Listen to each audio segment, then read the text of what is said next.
सीमा समस्याबारे त्रिपक्षीय संयन्त्र मार्फत समाधान खोज्न भारतलाई नेपालको आग्रह। समकक्षी मोदी सीमा विवाद टुङ्ग्याउन तयार रहेको प्रधानमन्त्री देउवाको दाबी। नेपाल र भारतबीच 4 सम्झौतामा हस्ताक्षर। पञ्चेश्वर आयोजना अगाडि बढाउन सहमत भएको भारतीय प्रधानमन्त्री मोदीको भनाई। प्रधानमन्त्री शेरबहादुर देउवाको भारत भ्रमणका क्रममा नेपाल र भारतबीच 4वटा सम्झौता भएको छ। भारतीय प्रधानमन्त्री कार्यालय हैदराबाद हाउसमा प्रधानमन्त्री देउवा र भारतीय प्रधानमन्त्री नरेन्द्र मोदीबीच भेटवार्ता भएपछि त्यसपछि दुई देशको प्रतिनिधि मण्डलबीचको छलफलपछि 4वटा सम्झौतामा हस्ताक्षर भएको हो। नेपाल र भारतबीच अन्तर्राष्ट्रिय सोलर अलायन्स, रेलवे सम्बन्धी प्राविधिक सहयोग, पेट्रोलियम पदार्थ आपूर्ति र नेपाल ओइल निगम र भारतीय ओइल कर्पोरेसनबीच प्राविधिक विज्ञता आदान प्रदान सम्बन्धी सम्झौता भएको हो। त्यसअघि देउवा र मोदीबीच करिब 45 मिनट एकल भेटवार्ता भएको थियो। भारतीय विदेश मन्त्रालयका अनुसार प्रधानमन्त्री देउवा र मोदीबीच नेपाल भारत बीचको समझदारीमा भइरहेका प्रगति र दुई देशबीचको सहकार्यका एजेन्डालाई अझै सुदृढ गर्ने विषयमा छलफल भएको हो। प्रधानमन्त्री शेरबहादुर देउवाले भारत समक्ष थप 3वटा हवाई रुट उपलब्ध गराउन माग गरेका छन्। प्रधानमन्त्री देउवाले भैरवा स्थित अन्तर्राष्ट्रिय विमानस्थल सञ्चालनको विषयमा कुराकानी भएको बताए। नेपालको आग्रह अनुसारको नेपाल प्रवेशको थप हवाई मार्ग माग गरेको उनको भनाइ छ। As Prime Minister Modi ji mentioned already, Modi ji and I have friendly talk and fruitful discussion on various aspects of India-Nepal relations and shared our perspective on further strengthening our friendly ties with forward-looking approaches. Separately, as we had delegation level talk where we took a broad overview of our relations in all dimensions, political, economic, and social development matters.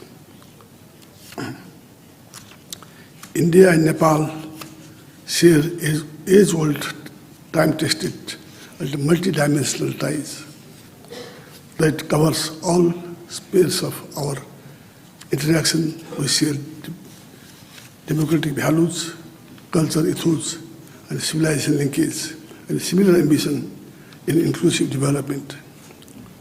महेन्द्रगञ्ज, Nepalgunj र जनकपुरबाट थप हवाई मार्गको माग गरिएको प्रधानमन्त्री देउवाले बताए। भारतीय प्रधानमन्त्री नरेन्द्र मोदीले नेपालका प्रधानमन्त्री शेरबहादुर देउवासँग भएको भेटमा पञ्चेश्वर परियोजनालाई तीव्र गतिमा अगाडि बढाउने सहमति भएको बताएका छन्। भारत भ्रमणमा रहेका प्रधानमन्त्री देउवा र मोदीबीच हैदराबाद हाउसमा भेटवार्ता भएको थियो। लगतै प्रतिनिधि मण्डल स्तरमा छलफल हुनुको साथै 4 समझदारीमा हस्ताक्षर भएको छ। लगतै संयुक्त पत्रकार सम्मेलनलाई सम्बोधन गर्दै मोदीले नेपालका प्रधानमन्त्री देउवा र आफ्नो बीचमा सबै विषयमा कुराकानी भएको बताए। आपसी सहयोग, विकास परियोजनाको अहिलेसम्मको समीक्षा र भविष्यको रूपरेखाबारे पनि छलफल भएको उनले बताए। उनका अनुसार नेपालको जलविद्युत क्षेत्रमा भारतीय कम्पनीको अधिक सहभागिताका लागि सहमति भएको छ। अहिले पनि नेपालले भारतमा विद्युत निर्यात गरिरहेको भन्दै उनले नेपालबाट पावर ल्याउने अरू प्रोग्रामलाई स्वीकार गर्ने बताए। आज देउवा जी और मेरे बीच इन सब विषयों और कई अन्य महत्वपूर्ण मुद्दों पर भी सार्थक बातचीत हुई। हमने अपने सहयोग के विभिन्न पहलुओं पर चर्चा की, विभिन्न प्रोजेक्ट्स की प्रगति की समीक्षा की और भविष्य की रूपरेखा पर भी विचार विमर्श किया। हम दोनों सहमत हैं कि हमें पावर सेक्टर में सहयोग के अवसरों का पूरा लाभ उठाना चाहिए। हमारा joint vision statement on power corporation भविष्य में सहयोग का ब्लूप्रिंट साबित होगा। हमने पंचेश्वर परियोजना में तेज गति से आगे बढ़ने के महत्व पर जोर दिया है। प्रधानमन्त्री देउवा र आफूले व्यापार र सबै प्रकारका क्रस बोर्ड कनेक्टिभिटीलाई प्राथमिकता दिने सहमति भएको पनि उनले बताए। नेपाल पुलिस एकाडेमी, नेपालमा एकीकृत भन्सार जाँच चौकी, रामायण सर्किट आदिले यसलाई सघाउने भन्दै उनले खुला सीमाको दुरुपयोग नहोस् भनेर छलफल गरेको र सुरक्षा सहयोगमा जोड दिएको बताए। नेपालको अर्थतन्त्र मजबुत पार्न ऊर्जा क्षेत्रको योगदान आवश्यक रहेकोमा राष्ट्रपति भण्डारीको जोड। चीन र भारतबाट समेत लगानी भित्रने दाबी।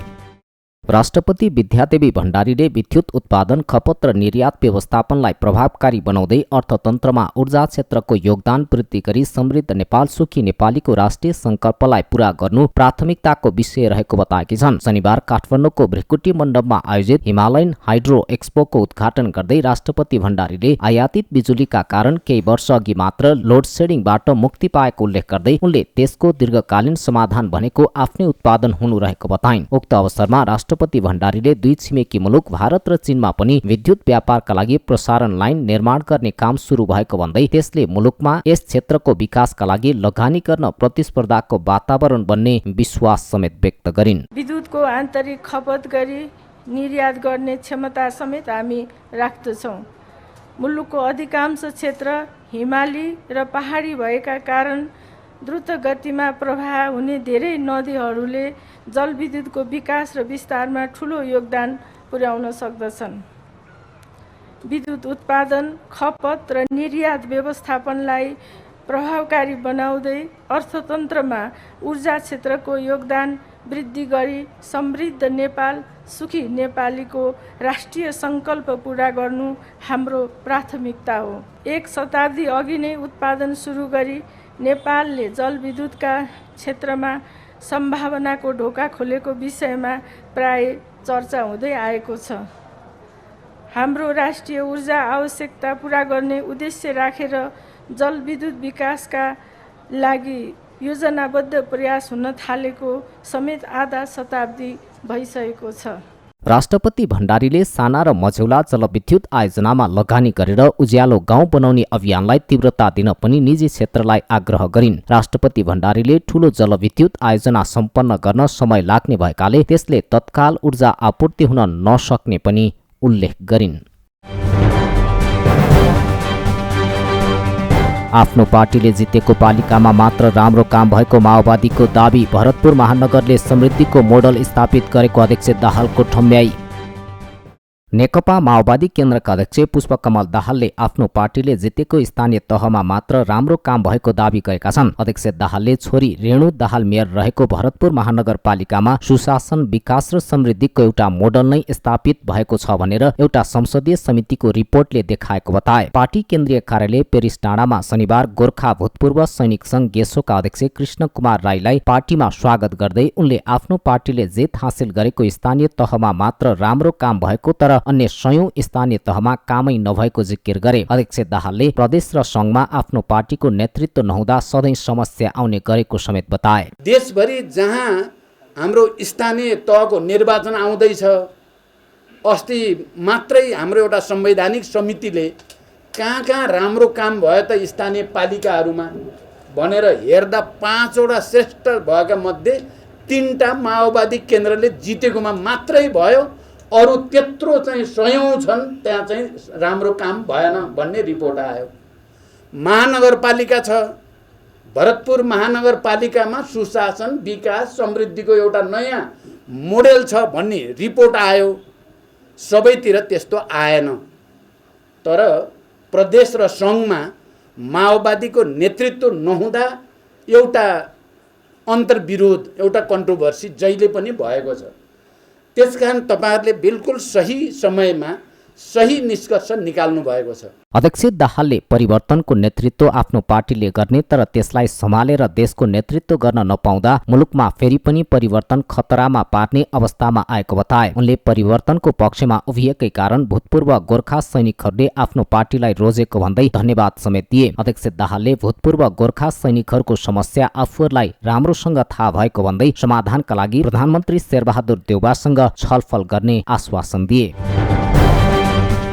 स्थानीय तहको निर्वाचन नजिकिँदै गर्दा पर्सामा राजनैतिक दलहरूको सक्रियता बढ्न थालेको छ। राजनैतिक दलहरूले पार्टी प्रवेशदेखि वडा-वडामा प्रचार प्रसार कार्यालय स्थापना गरेका छन्। केन्द्रीय स्तरका नेताहरूलाई बोलाउने र राजनीतिक प्रभाव तयार गर्ने कार्यक्रमले पनि जिल्ला जिल्लामा चुनावी माहौल तातेको स्पष्ट हुन्छ। तराईमा गर्मीसँगै चुनावी सरगर्मी पनि बढेको छ। एमाले, कांग्रेस, माओवादी केन्द्र, जनता समाजवादी पार्टी लगायत सबै दलले चुनाव केन्द्रित कार्यक्रम तीव्र पारेका छन्। प्रमुख प्रतिपक्ष दल नेकपा एमालेले पर्साका ग्रामीण भेगमा संगठन विस्तार गर्दै पार्टी प्रवेश कार्यक्रमलाई जोड दिइरहेको छ। जिल्लाका विभिन्न नेता कार्यकर्तालाई काठमाडौँसम्म पुर्याएर पनि पार्टी प्रवेश गराइरहेको छ। त्यस्तै नेकपा एकीकृत समाजवादी सहित अन्य राजनीतिक दलहरूले पनि जिल्लामा चुनावी गतिविधि बढाउँदै गएका छन्। राजनीतिक दलहरूले चुनावलाई लक्षित गरी पार्टी प्रवेश, प्रशिक्षण, संगठन विस्तारका कार्यक्रम गरिरहेका छन्। स्वतन्त्र उम्मेद्वारको चाहना राख्नेहरू पनि व्यक्तिसँगको भेटघाटमा व्यस्त देखिएका छन्। जिल्लामा 1 महानगरपालिका, 3 नगरपालिका र 10 वटा गाउँपालिका गरी 14 वटा स्थानीय तह रहेका छन्। पर्सामा हालसम्म गठबन्धन मध्येको नेकपा माओवादी केन्द्रका अध्यक्ष पुष्पकमल दाहाल र नेकपा एकीकृत समाजवादीका अध्यक्ष माधव कुमार नेपाल बाहेकका सबै पार्टीका अध्यक्ष र शीर्ष नेताहरू आइसकेका छन्। चैत 10 गते लोकतान्त्रिक समाजवादी पार्टीका अध्यक्ष महन्त ठाकुर र वरिष्ठ नेता राजेन्द्र महतो वीरगञ्ज पुगेर नेता कार्यकर्तालाई प्रशिक्षण दिँदै स्थानीय तहको निर्वाचनमा जित्ने गरी खट्न निर्देशन दिएका थिए। त्यस्तै चैत 7 मा मधेस आन्दोलनका चर्चित नेता राजेश मान सिंह जनता समाजवादी पार्टीमा प्रवेश गरेका छन्। गत सोमबार वीरगञ्जमा आयोजित बृहत पार्टी प्रवेश कार्यक्रममा नेता सिंह जसपा प्रवेश गरेका हुन्। उनलाई जसपाका अध्यक्षद्वय उपेन्द्र यादव र डाक्टर बाबुराम भट्टराईले टीका र माला लगाएर पार्टीमा स्वागत गरेका थिए। नेता सिंहले लोकतान्त्रिक समाजवादी पार्टी परित्याग गरी एमाले जाने तयारी गरेका थिए, तर एमालेले आफूभन्दा पहिला नै वीरगञ्ज महानगरपालिकाका नगर प्रमुख विजय कुमार सरावगीलाई पार्टी प्रवेश गराएपछि उनी असन्तुष्ट भएर जसपा प्रवेश गरेका हुन्। उनले आफूले मधेसको मुद्दा नछोडेको बताए। मधेसी दलहरूले मधेसको मुद्दा सम्बोधन गराउन लाग्ने उनको भनाइ छ। वीरगञ्ज जस्तो सहरको विषयमा त्यस्तो भ्रष्टाचारीलाई पार्टीमा ल्याइन्छ भने यत्रो मधेसको ठुलो मुद्दामा त झन् चाहिँ नि एमाले झन् चाहिँ नि हाम्रो पूर्ण रूपमा हाम्रो विश्वासमा खरा उत्रिन्छ भने हामीलाई लाग्दै लागेन। किनभने एउटा हुन्थ्यो नि, ठिक छ तपाईँको कोही कसैलाई पनि पार्टी प्रवेश गराउने भन्दा अगाडि त मलाई टाइम दिएको थियो नि, त मसँग किन त्यत्रो जेलेस? त पक्कै पनि मतलब चाहिँ नि यहाँ आएको भए पनि काम गर्न दिँदैन थियो। त यही सोचले चाहिँ हामीहरू त ग्रासरुटमा खट्ने व्यक्ति, हामीहरू जनताको बिचमा रहेर काम गर्ने व्यक्ति, भोलि मलाई त्यसैबाट वञ्चित गराउन सकिन्छ भने त्यसमा रहेर म के गर्छु? यही सोचले चाहिँ नि हामीले चाहिँ सम्पूर्ण टिम बसेर चाहिँ नि एमालेमा नजाने निर्णय गरे हो। म बारम्बार भन्दै पनि आएको छु र पुनः पनि भन्न चाहन्छु, हाम्रो गन्तव्य त्यही हो। हामीले मधेसको मुद्दा छोडेको छैनौँ। हामीले आदिवासी जनजाति, दलित, मुस्लिमको लागि जुन चाहिँ नि संविधानमा सुनिश्चित हुनुपर्ने जुन मागहरू छ त्यसलाई चाहिँ नि सुनिश्चित गराएरै छाड्छौँ।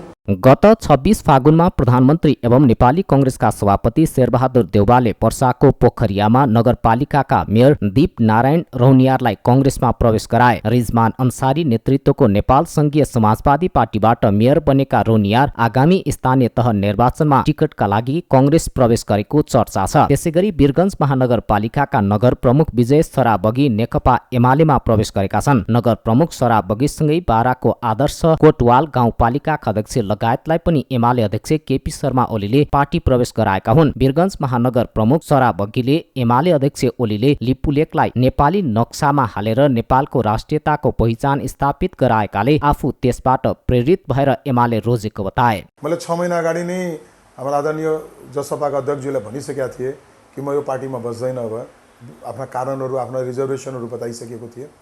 अब त्यसपछि एउटा मान्छेले अड्कल गरिरहेको थियो। कुनै बेला माओवादीको कुनै साथीसँग भेटिराखेको छु, कुनै अर्कै कामले त माओवादी जाँदैछु।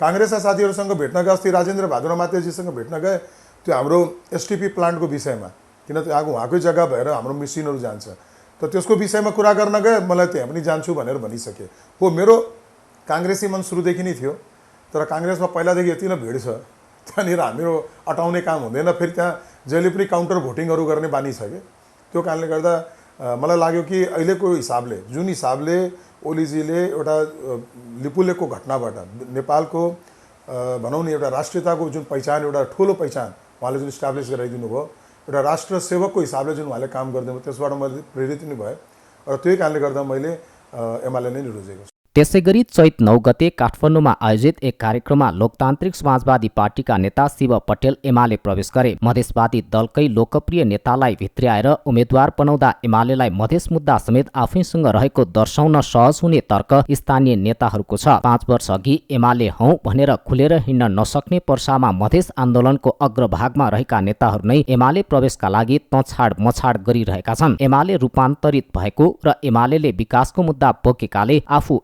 एमाले प्रवेश गरेको नेता पटेलले बताए। नेपालको सबभन्दा ठुलो राजनीतिक दल कुनै ताका नेकपा एमाले मधेसका मुद्दालाई सम्बोधन गर्न हिचकिचाएको थियो, तर अहिले नेकपा एमाले आफै रूपान्तरित भएर आएको छ।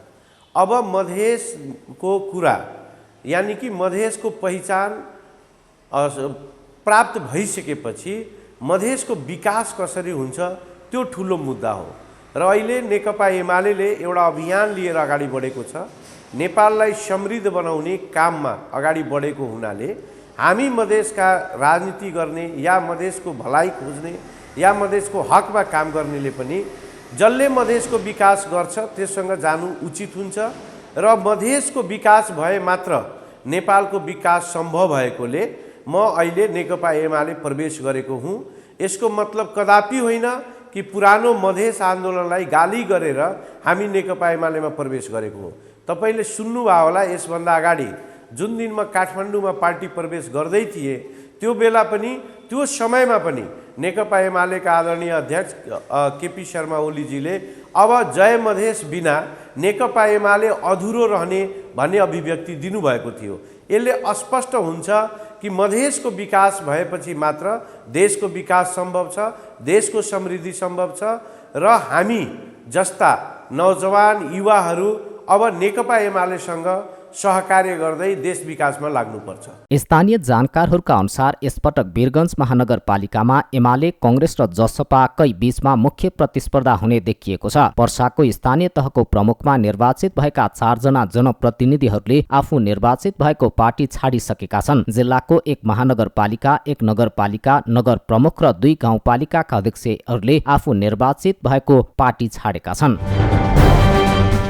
हृदय त्रिपाठी नेतृत्वको जनता प्रगतिशील पार्टी नेपालले स्थानीय तह निर्वाचनमा दलीय गठबन्धनलाई तोडेर अगाडि बढ्न आम मतदातालाई आह्वान गरेको छ। सत्तारूढ दलहरूले गठबन्धन गरेर स्थानीय तह निर्वाचन लड्ने तयारी गरिरहेका बेला सो पार्टीले भने यस्तो आह्वान गरेको हो। शनिबारबाट काठमाडौँमा सुरु भएको पार्टीको केन्द्रीय कमिटी बैठकमा सहभागी भएका नेता डाक्टर शिवजी यादवले दलहरूलाई रोजेर जनताले मत दिने अधिकारलाई कटौती गर्ने भएकाले पनि आफ्नो पार्टीले गठबन्धन तोडेर निर्वाचनमा जानु अडान लिएको स्पष्ट पारे। उनले आफ्नो पार्टीले आम जनता र खास गरी किसानको माग सम्बोधन गर्न लागि परेको भन्दै मतदान गर्न पनि सबै मतदातालाई आग्रह गरे। अहिले दलीय आधारमा जाने संवैधानिक बाध्यता भएकोले जाँदा पनि गठबन्धन गरेर जानुहुन्न।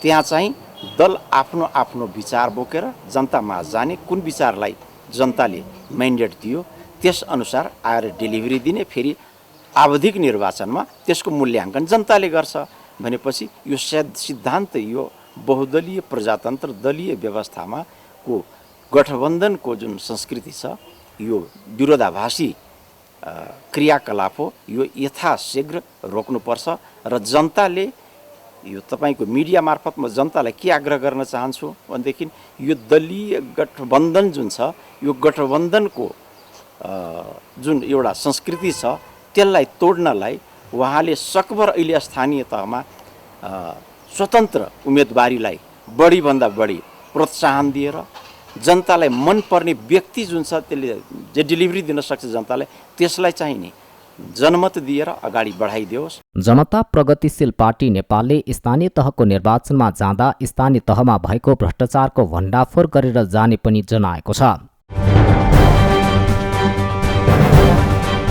चैत मसान्तभित्रै मेलम्चीको पानी काठमाडौँ आउने मन्त्री चौधरीको दाबी। 1 हप्तामै सुन्दरी जलमा पानी पुग्ने आयोजनाको प्रष्टीकरण।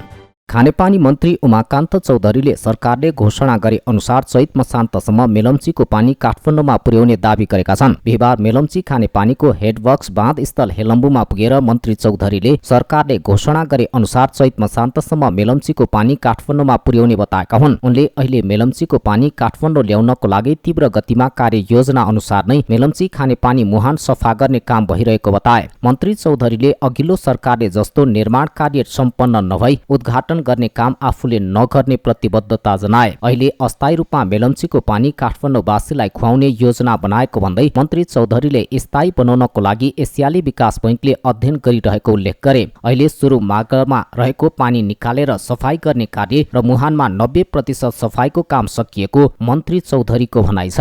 त्यो पानीबाट 17 नम्बर गेटबाट जे अलिकति रहेका भित्र जो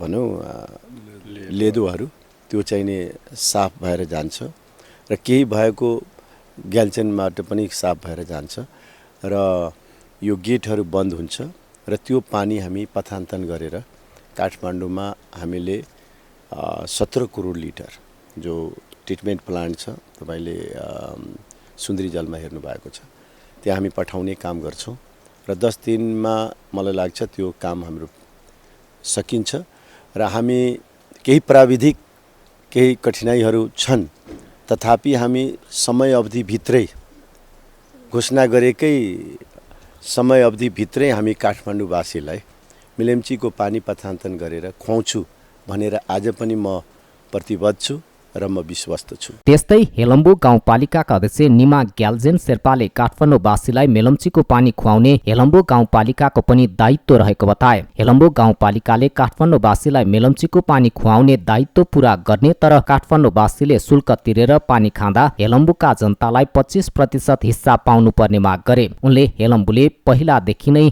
यो माग राख्दै आएकाले मेलम्चीको पानी शुल्क तिरेर काठमाडौँका जनताले खानु पर्यो भने हेलम्बुवासीले हिंसा नछोड्ने दावी गरे। सरकारले मेलम्चीको पानी काठमाडौँमा लग्ने मात्र नभएर पानीको मुहानको संरक्षण र प्रभावित क्षेत्रका जनतालाई दिएको राहतले नपुग्ने भन्दै राहत थप गर्न सरकारसँग माग गरे। कम्तीमा स्थानीय सरकार छ भन्ने खालको सरकारले सम्झ्यो। अहिलेको सरकारले, योभन्दा अगाडिको सरकारले यहाँ मलाई पानी हस्तान्तरण गरेर भन्दै थियो, मलाई जानकारी नै हुँदैन थियो होइन। तर हामीले मैले के भनिरहेको छु भने कम्तीमा पनि यहाँको ठुलो विपद हुँदाखेरि कम्तीमा के होस् भने यहाँ पानी लाँदाखेरि कम्तीमा यहाँ जानकारी गऱ्यो भने त्यस कारणले हामीले हाम्रो दायित्व हो स्थानीय सरकारको नि यो पानीलाई काठमाडौँको जनतालाई छिटोभन्दा छिटो खुवाउने र त्यसमा हाम्रो पनि स्वार्थ छ। फेरि मैले बारम्बार भनिरहेको छु, नेपाल सरकारलाई भनिरहेको छु, यो पानी काठमाडौँको जनतालाई लिएर फ्रीमा खुवाउने हो भने हामीलाई 1 रुपियाँ पनि पैसा चाहिँदैन। यदि त्यहाँ लाएर काठमाडौँको जनतालाई यदि त्यहाँको पानी भेट्ने हो त्यहाँको सरकारले हो भने त्यसको 25% यहाँको स्थानीय पब्लिकलाई रोयल्टी चाहिन्छ भने बारम्बार बोलिरहेछ। हामी त्यो कुरा चाहिँ कहिले पनि छोड्नेवालामा छैन। यहाँ अहिले मन्त्रीज्यू नि यहीँ हुनुहुन्छ। हामीले त्यो कुरा यदि त्यहाँ फ्रीमा काठमाडौँवासीलाई फ्रीमा खुवाउने हो भने त हामी हेलम्बुले पुण्य गर्न पायो, काठमाडौँवासी खुसी पनि हुन्छ, हामी फ्रीमा दिने हो। त्यस्तै मेलम्ची खानेपानी विकास समितिका senior division engineer Padam Bahadur कुँवरले मुहानबाट टनेल सफा गर्न 17 नम्बर गेट खुला गरेर काम अगाडि बढाएको बताए। अहिले मेलम्ची खानेपानीको मुहानको बाहिरी काम सकिएको उनको भनाइ छ। टनेल भित्र भएको लेदो माटो सफा गर्नको लागि सबै गेट खोल्ने तयारीमा रहेको कुँवरले बताए। गेट खोलेर टनेल सफा गर्दै 7 दिनमा मेलम्चीको पानी सुन्दरी जल पुर्याउने योजना अनुसार काम भइरहेको उनको भनाइ छ। अहिले हामी काम 9 नम्बर भइरहेछ। 9 नम्बर गेटको 9 नम्बर गेट क्लोज भइसकेपछि फेरि 9 नम्बर गेटबाट हाम्रो 38 नम्बरमा हामी पानी जान्छ र 38 नम्बरबाट गेट नम्बर 18 हुँदै 17 नम्बरमा फ्लसिङ गर्ने तयारी हो हाम्रो। फ्लसिङ भनेको हाम्रो बाहिरी सबै काम लगभग सिद्धिसक्यो। अब भित्र टनेल भित्र भएको लेदो माटोहरूलाई चाहिँ फ्लसिङ गरेर पहिला सफा गर्ने, टनेल सफा गर्ने, अनि मात्रै हामीले पानी पठान्तरण गर्नुपर्छ। त्यो कारणले हामीले अहिले 1 देखि 9 मा फ्लसिङ गरिरहेछ आज रातभरि। आज हामी 9 नम्बरको गेट थुन्ने प्र्याक्टिस गरिरहेछौँ, तयारी गरिरहेछ। अनि त्यो यदि भोलि बिहान हामी 9 नम्बर गेट थुनिहालेको थुन्ने बित्तिकै हामी तपाईँको 38 नम्बर गेटबाट पानी 21 नम्बर र 18 नम्बर हुँदै 17 नम्बरमा पानी फ्लसिङ गर्छौँ। मेलम्चीमा गत असार 1 गते आएको बाढीका कारण लेदो सुरुङ भित्र पसेको थियो। सुरुङमा पसेको लेदो हटाउन अझै 2-3 दिन लाग्ने भएको छ। 17 नम्बरको ढोका खोलिसकेकाले सुरुङ मार्ग सफाईको काम अगाडि बढेको छ। मेलम्चीमा 1, 9, 17, 38 र 21 गरी 5 वटा मुख्य गेट छन्। मुख्यतया पानी पठाउनको लागि आवश्यक पर्ने गेट 9, 38, 17 र 21 नम्बरका हुन्। तीमध्ये 38 नम्बर गेट खुलिसकेको छ। असारको पहिलो साता आएको बाढीले मेलम्ची आयोजनामा ठूलो क्षति पुर्याएको थियो। निर्माण सामग्री सहित स्थायी संरचना पुगेको क्षतिले आयोजनालाई पुनः पछाडि धकेलेको थियो। तर मन्त्री चौधरीले सरकारले चैत मसान्तमा नै पानी ल्याउने बताएका छन्। पेट्रोलियम पदार्थ अभाव हुने त्रासले पेट्रोलियम पम्पहरूमा अत्याधिक भिड, व्यवसायीले ढुवानी ठप्प बनाएपछि आपूर्तिमा समस्या। भारतबाट पेट्रोलियम पदार्थको नयाँ मूल्य सूची आएसँगै शनिबार बिहान काठमाडौँका पेट्रोल पम्पहरूमा लामो लाइन देखिएको छ। आगामी दिनमा पेट्रोल अभाव हुन सक्ने भन्दै मोटरसाइकल तथा साना सवारी चालकहरू पेट्रोल पम्पमा लाइन लाग्न थालेका हुन्। नेपाल आयल निगमसँग विभिन्न माग राख्दै व्यवसायीहरूले पेट्रोलियम पदार्थको ढुवानी देशभर ठप्प बनाएपछि थप अभाव भएको हो। अहिले नेपाली सेना, पुलिस र सशस्त्रको पम्पहरूमा सवारीको बाक्लो लाइन छ। इन्डियन आयल कर्पोरेसनले शुक्रबार नेपाल आयल निगमलाई पठाएको नयाँ मूल्य सूची अनुसार पेट्रोलको मूल्य घटे पनि एलपी ग्यास, डिजेल, मट्टीतेल लगायतको मूल्य ह्वात्तै बढेको छ। ग्यास, मट्टीतेलमा भएको मूल्य वृद्धिका कारण निगमको घाटा पनि चुलिएको छ। निगमद्वारा जारी विज्ञप्ति अनुसार पछिल्लो मूल्य सूची अनुसार 1 महिनामै 10 अर्ब रुपैयाँ घाटा हुनेछ। निगमले आगामी दिनमा पेट्रोलियम आपूर्ति व्यवस्था सहज बनाइराख्न अत्यन्त कठिन हुने जनाएको छ। र दिपेन्द्रको कीर्तिमानी शतकमा मलेसियामाथि नेपालको शानदार जित। त्रिकोणात्मक सिरिजको फाइनलमा नेपालले पीएनजीसँग खेल्ने।